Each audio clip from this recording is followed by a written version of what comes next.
നിങ്ങൾക്കൊരു ഐഡിയ പോലും ഇല്ല, ആരും നിങ്ങളെ സഹായിക്കാനില്ല. അപ്പോഴാണ് ഉടമ്പടി എടുക്കുമ്പോൾ മാതാവ് നിങ്ങളെ സഹായിക്കാൻ വരണത്.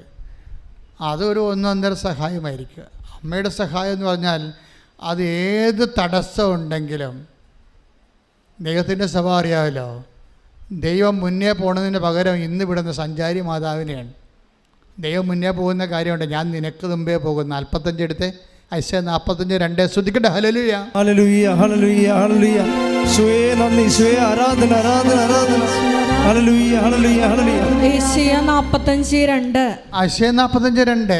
ഞാൻ നിനക്ക് മുൻപേ പോയി. കൈയടിച്ചിട്ട് hallelujah hallelujah hallelujah hallelujah hallelujah. ഏറ്റു പറഞ്ഞ്, ഞാൻ നിനക്ക് മുമ്പേ പോവുകയും ഞാൻ നിനക്ക് മുൻപേ പോവുകയും മലകൾ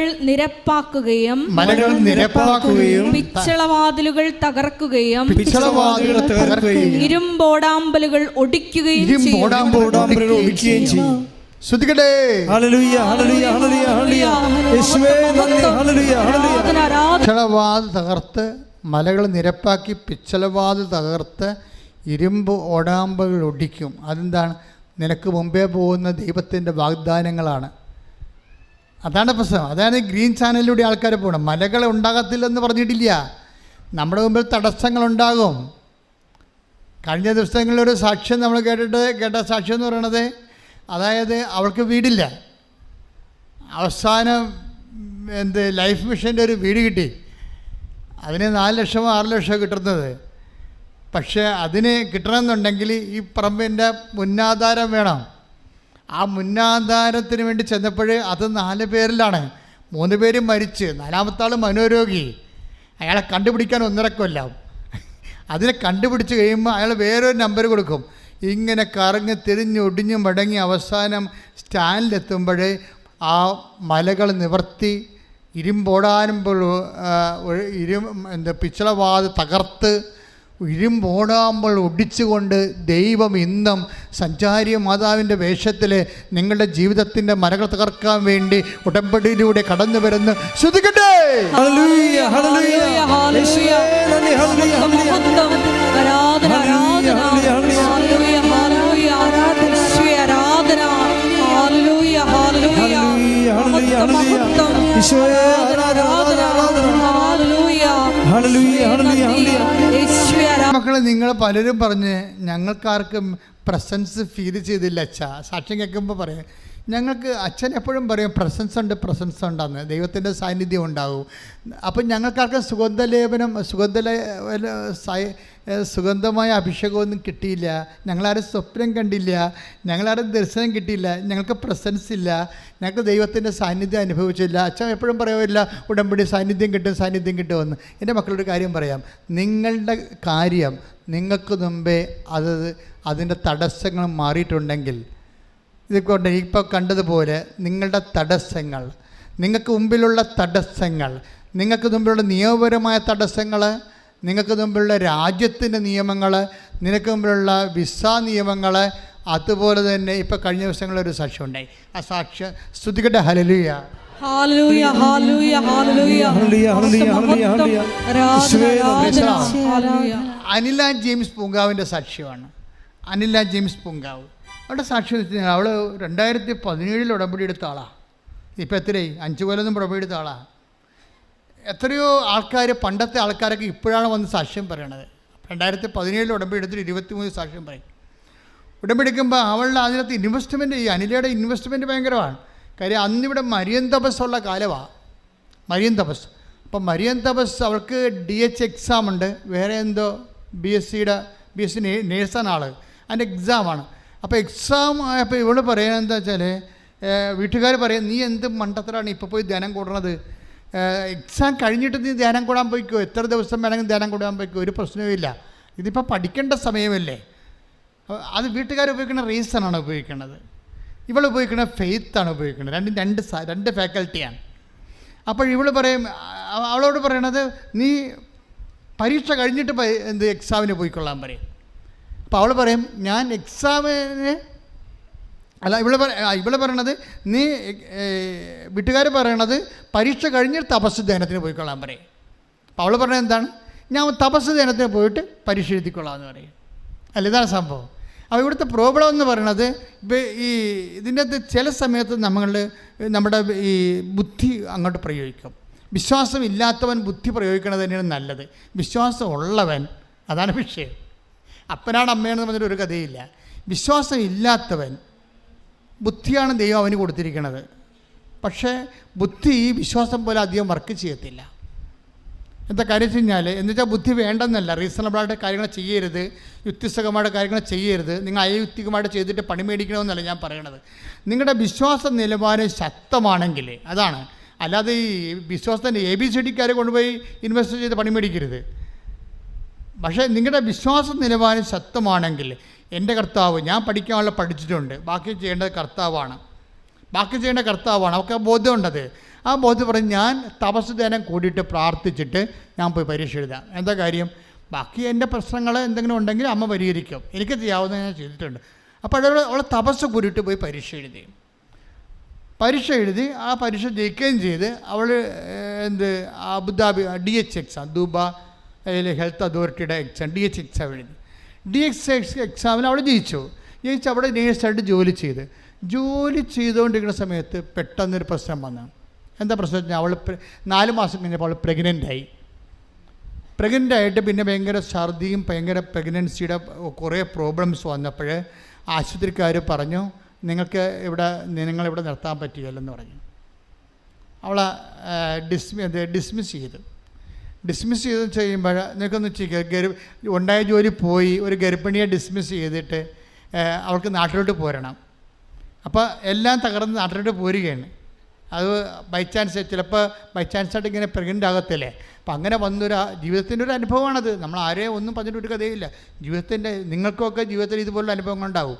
അപ്പം നിങ്ങൾ ഓർക്കണം, വിശ്വാസപൂർവ്വം. അപ്പോൾ ഉടമ്പടി എടുത്തതിൻ്റെ കാശുരോ ഇപ്പോൾ ആശുപത്രിയുടെ പുറകെ ഇരുന്നുണ്ട് നാട്ടിലൊക്കെ തിരിച്ചു പോരാൻ നേരത്ത് ഈ ഉടമ്പടി കാശുവത്തെ പിടിച്ച് വിശ്വാസപ്രമാണം ചെയ്തിട്ട് കണ്ണീരോടെ മാതാവിനോട് ചോദിക്കും, കുഞ്ഞിനെ തന്നത് നീയാണ്, ജോലി തന്നത് നീയാണ്, ഞാനിപ്പോൾ ആശുപത്രിക്ക് പുറത്തായി, നീയല്ലേ ഇതിന് സമാധാനം പറയേണ്ടത്. അതാണ് വിശ്വാസം. അവളങ്ങനെ പോകുമ്പോൾ ഒരിക്കലും സംഭവിക്കാത്തൊരു സംഭവം ആ സമയത്ത് നടക്കും. അവിടുത്തെ MD അയാൾ എപ്പോഴും കാറെടുക്കാൻ വേണ്ടി ഫ്രണ്ടിലൂടെയാണ് കയറിപ്പോണത്. അന്ന് ജീവിതത്തിൽ ആദ്യമായിട്ട് ഈ മനുഷ്യൻ ആശുപത്രിയുടെ പുറകെ കൂടി വരുമ്പോൾ നിന്നോട് ചോദിക്കും എന്ത് പറ്റി എന്ന് പറയുമ്പോൾ അവൾ കാര്യം പറയും, HR-ഉം സൂപ്രണ്ടും എന്നെ പുറത്താക്കിയെന്ന് പറയും. അപ്പോൾ ഉടനെ MD HR-നെയും വിളിക്കും, സൂപ്രണ്ടിനെയും വിളിച്ച് പറഞ്ഞു, നിങ്ങൾ ഇങ്ങനെയാണോ ഒരു ഗർഭിണിയോട് പെരുമാറേണ്ടതെന്ന് ചോദിച്ചുകൊണ്ട്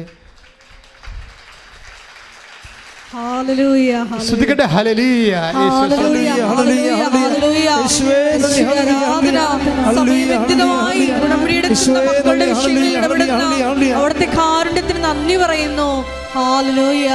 എന്ന് പറയണത്, ഞാൻ നിങ്ങൾക്ക് മുമ്പേ പോവുകയും മലകൾ തകർക്കുകയും പിച്ചളവാത് തകർക്കുകയും ഇരുമ്പോടാമ്പൽ ഒടിക്കുകയും ചെയ്യാം. ഇരുമ്പോടാമ്പൽ ഒടിച്ചുകൊണ്ടാണ് അമ്മ സഞ്ചാരി മാതാവ് നിനക്ക് മുമ്പേ പോണത്. This is presence. നിങ്ങൾ ദർശനം കണ്ടില്ല, സ്വപ്നം കണ്ടില്ല, സുഗന്ധാഭിഷേകം അനുഭവിച്ചില്ല എന്ന് പറഞ്ഞുകൊണ്ട് നിങ്ങൾ ഒരിക്കലും പറയരുത് ദൈവത്തിൻ്റെ സാന്നിധ്യം ഞാൻ അനുഭവിച്ചില്ല എന്ന്. എൻ്റെ ദൈവവേദന എപ്പോഴും നിൻ്റെ ജീവിത തടസ്സം മാറി അപ്പോൾ നിന്റെ ദൈവം നിന്നോട് കൂടെ അടിക്കുക. ശ്രുതികട്ടെ ഹല്ലേലൂയ.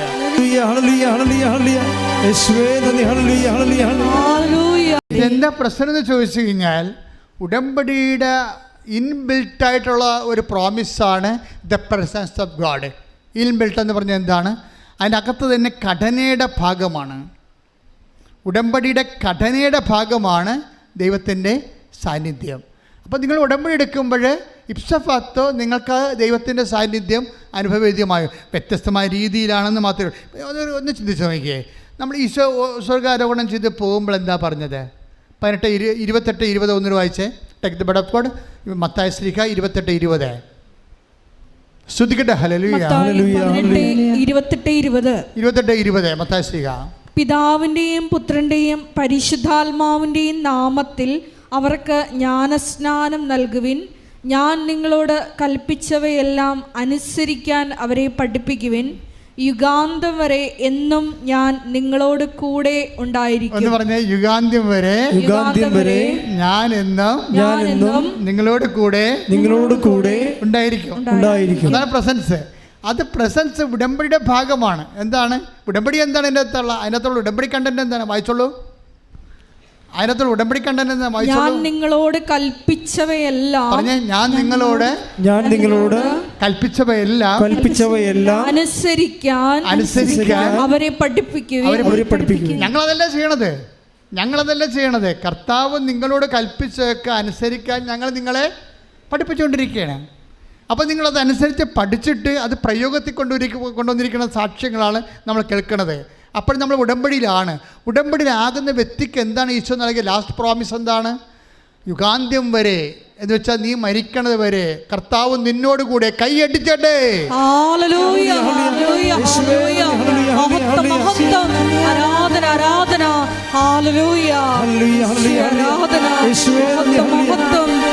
അതായത് നമ്മളെപ്പോഴും നമ്മൾ ശ്രദ്ധിക്കേണ്ടത് സ്നേഹമാണ് ഇതിനെ ചൂടാക്കി, ഉടമ്പടിയെ ചൂടാക്കി, ആ സ്നേഹത്തിൽ നിറഞ്ഞ പ്രഖ്യാപനവും പ്രയോഗവുമാണ് ഉടമ്പടിയെ ചൂടാക്കി നിർത്തുന്നത്.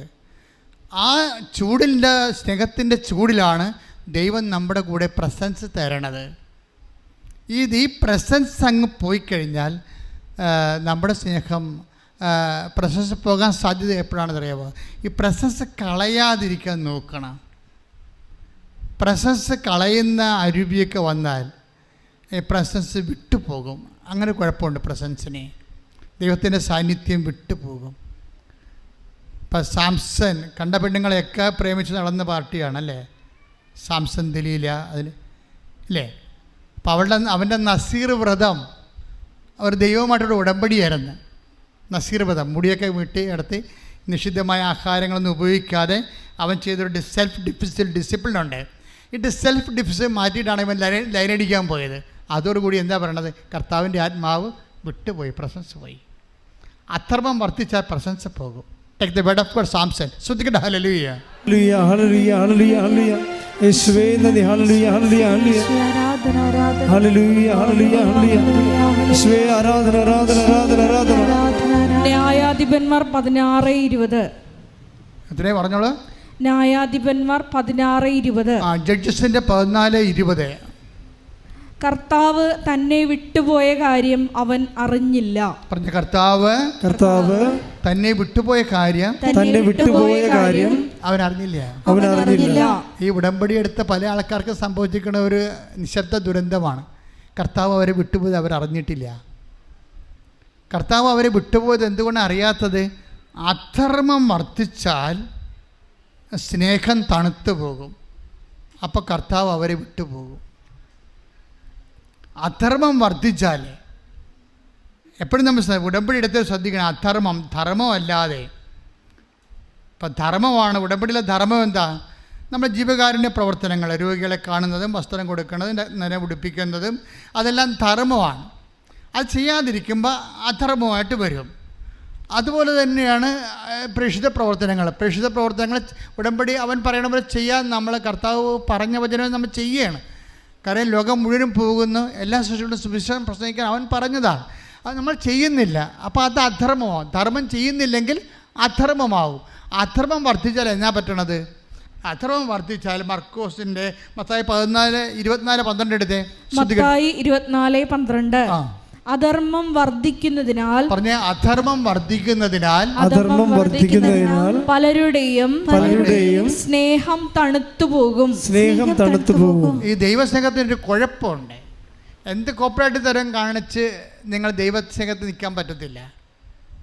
അതാ വിഷയം. അതുകൊണ്ട് ധർമ്മത്തിനെതിരെ, വിശുദ്ധിക്കെതിരെ എന്തെങ്കിലും സംഭവിച്ചാൽ പ്രസൻസ് ലോസ് ചെയ്യും.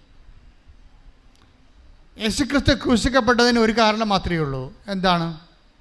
നിത്യത നഷ്ടപ്പെട്ട മനുഷ്യനെ നിത്യതയിലേക്ക് തിരിച്ചു കൊണ്ടുവരാൻ വേണ്ടിയാണ് യേശു പാപത്തിന് പരിഹാരം ചെയ്തത്. അതിൻ്റെ മുദ്രവെപ്പായിട്ടാണ് നിനക്ക് പരിശുദ്ധാത്മാവ് നൽകുന്നത്.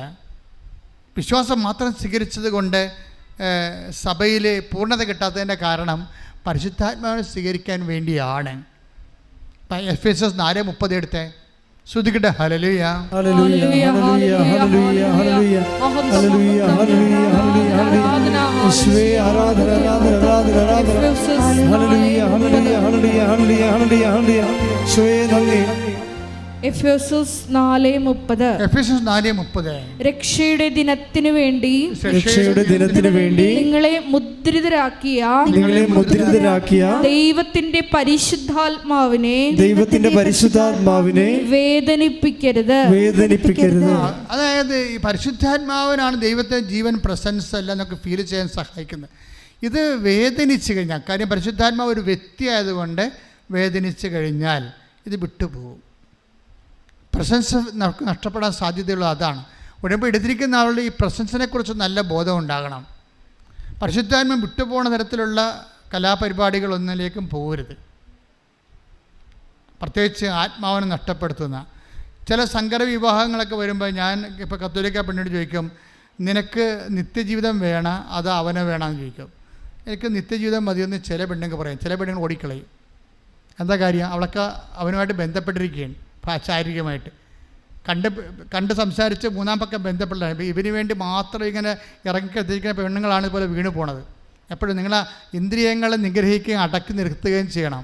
നമ്മുടെ ജീവിതത്തിൽ ദൈവം നമ്മൾ വരപ്രസാദം നഷ്ടപ്പെടാത്തൊരു സാഹചര്യം ഉണ്ടാക്കാൻ നമുക്ക് ഓരോരുത്തർക്കും ബാധ്യതയുണ്ട്. പ്രത്യേകിച്ച് ഒപ്രീഷമെന്ന കൂദാശ സ്വീകരിക്കുന്നവർക്ക് പ്രത്യേകിച്ച് പ്രാർത്ഥിക്കുക. കർത്താവായ ദൈവമേ, പെന്തക്കോസ്താ ദിവസം അടുത്ത് വരുമ്പോൾ എന്റെ വിശുദ്ധിയുടെയും എന്റെ നിത്യതയുടെയും ആചാരമായി എനിക്ക് നൽകിയ പരിശുദ്ധാത്മാവിനെ നഷ്ടപ്പെടുത്തുന്ന സാഹചര്യമാണ് എന്റെ ബന്ധങ്ങളിലുണ്ടെങ്കിൽ മനുഷ്യനേക്കാളുപരി ദൈവത്തിന്റെ പീഡാനുഭവങ്ങളുടെ ഫലമായ നിത്യജീവനെ കരഗതമാക്കാൻ ദൈവത്തിന്റെ പക്ഷം ചേരാൻ എന്നെ ആത്മാവിൽ വീണ്ടും അഭിഷേകം ചെയ്യണമേ.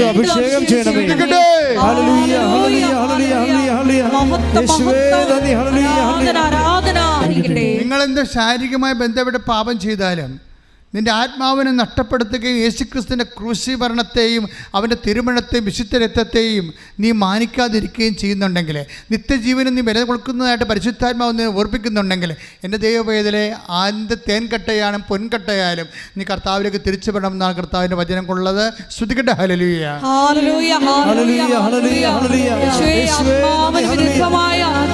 ഞാൻ എന്താ ഇങ്ങനെ പറഞ്ഞെന്ന് നിനക്കറിയാവോ? നമ്മളൊരു വചനം കണ്ടില്ലായിരുന്നോ? എന്താ കണ്ടത്? മത്തായി 24:12. എന്താണ്? അധർമ്മം വർദ്ധിക്കുമ്പോൾ സ്നേഹം തണുത്തു പോകും. അത് ഖരപദാർത്ഥം പോലെയാവും. മെൽട്ടായിട്ടിരുന്ന സംഭവം ദ്രവമായിരുന്നത് ഖരമായി കല്ല് പോലെയാവും. അധർമ്മം വർദ്ധിക്കുന്നതനുസരിച്ച് നമുക്ക് ഓട്ടോമാറ്റിക്കായിട്ട് ഹൃദയം കല്ല് പോലെയാകും. ഈ ഹൃദയത്തെ മെൽട്ട് ചെയ്യാൻ എന്താണ്? ഞാൻ നിങ്ങളുടെ ഉള്ളിൽ നിന്ന് കല്ല് പോലത്തെ ഹൃദയം മാന്തിക്കളയും, പകരം മാംസളമായ ഹൃദയം നൽകുമെന്ന് ജെറമിയ പറയണില്ലേ? പരിശുദ്ധാത്മ നൽകുമെന്ന് എൻ്റെ അർത്ഥം. അല്ല, ഹൃദയം കല്ല് പോലെ ഇരുന്നിട്ട് മാത്രമേ പറയാം മാംസമുള്ള ഹൃദയം വെക്കുന്നല്ല. Take the word of God. ശ്രദ്ധിക്കട്ടെ. Hallelujah, hallelujah, hallelujah, hallelujah, hallelujah. യേശുവേ നന്ദി, യേശുവേ സ്തുതി. ഹല്ലേലൂയ, ഹല്ലേലൂയ, ഹല്ലേലൂയ, ഹല്ലേലൂയ, ഹല്ലേലൂയ. യേശുവേ ആരാധന, ആരാധന, ആരാധന. എസെക്കിയേൽ 37. എസെക്കിയേൽ 36:26. എസെക്കിയേൽ 36:26. ഒരു പുതിയ ഹൃദയം നിങ്ങൾക്ക് ഞാൻ നൽകും, ഒരു പുതു ചൈതന്യം നിങ്ങളിൽ ഞാൻ നിക്ഷേപിക്കും.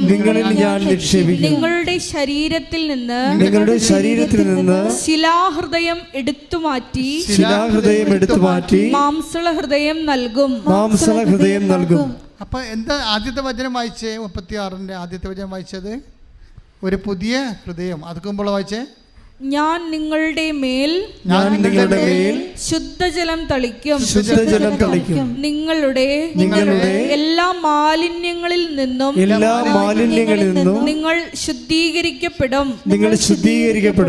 സകല വിഗ്രഹങ്ങളിൽ നിന്നും നിങ്ങളെ ഞാൻ നിർമ്മലരാക്കും. അടുത്ത സ്റ്റെപ്പ് വായിക്കൂ.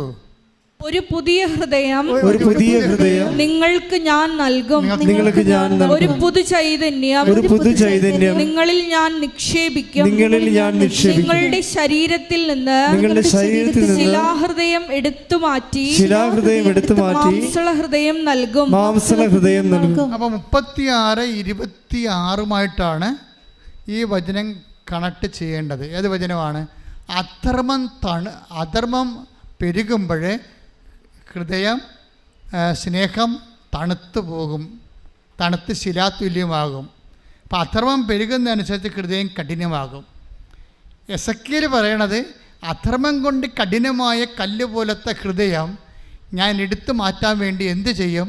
ഞാൻ നിങ്ങളുടെ മേലൊരു നവചൈതന്യം നിക്ഷേപിക്കും. That is Holy Spirit. മാംസളമായ ഹൃദയം നിങ്ങൾ നിക്ഷേപിക്കുമെന്ന് പറയണത് പരിശുദ്ധാത്മാവിനെ നിങ്ങൾക്ക് നൽകുമെന്നുള്ളതിൻ്റെ ശരിക്കും പറഞ്ഞാലുള്ള വാഗ്ദാനത്തിൻ്റെ ഒരു സഫലീകരണമാണ്. പ്രാർത്ഥിക്കുക, കർത്താവായ ദൈവമേ. എസെക്കിയേൽ 36 അങ്ങ് വാഗ്ദാനം ചെയ്ത നവചൈതന്യം നിറയുന്ന മാംസളമായ ഹൃദയം ഉൽപ്പാദിപ്പിക്കുന്ന പരിശുദ്ധാത്മാവിനാൽ എന്നെ അഭിഷേകം ചെയ്യണമേ. എന്റെ ദൈവവേദന ദൈവസ്നേഹം അനുഭവിക്കുന്ന ഒരു ഹൃദയത്തിനെയാണ് ശരിക്കും പറഞ്ഞാൽ മാംസളമായ ഹൃദയം എന്ന് പറയണത്. ദൈവസ്നേഹം അനുഭവിക്കുന്നു. ഇപ്പം നമ്മൾ പെന്തക്കോസ്തിലേക്ക് പോവുകയാണ്. ആ പെന്തക്കോസ്താ ദിനത്തിൻ്റെ പരിശുദ്ധാത്മാവ് ശിഷ്യന്മാർക്ക് കിട്ടുകയും സഭ ജനിച്ച കാലമാണ്.